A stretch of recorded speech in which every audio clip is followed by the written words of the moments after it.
Welcome back in. A Fleming County family is now in Cincinnati as their newborn battles a number of heart conditions. And while that family navigates a very difficult time, Kentuckians are coming together to let them know they're not alone. WKYT's Destiny Quinn shares their story in today's Commonwealth of Kindness.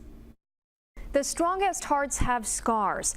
That's what Oliver Royce's family says. Before Oliver was 6 weeks old, the newborn had already had 3 open heart surgeries. At 6 days old, Oliver had to undergo his first open heart surgery to repair coarctation of the aorta and fix a ventricular septal defect. He was placed on a ventilator and pacemaker, and everything was looking better. But that all changed quickly.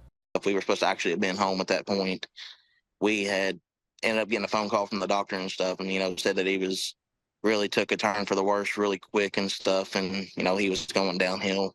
At that point, we were transferred to Cincinnati Children's. Oliver, now 2 months old, has had 4 open heart surgeries. It's been a difficult few months, and the family continues to ask for prayers. We still have a long road to go. This is just kind of the beginning of it, but we're slowly getting there. His parents say he will have more heart surgeries in the future, but he is now off the ventilator. That tomorrow they are talking about possibly getting him completely off oxygen. The family's loved ones have come together to show their support for baby Oliver and his family. They're hosting a spaghetti dinner on July 20th in Hillsboro. There will also be a motorcycle ride for Oliver on August 3rd in Bowling Green.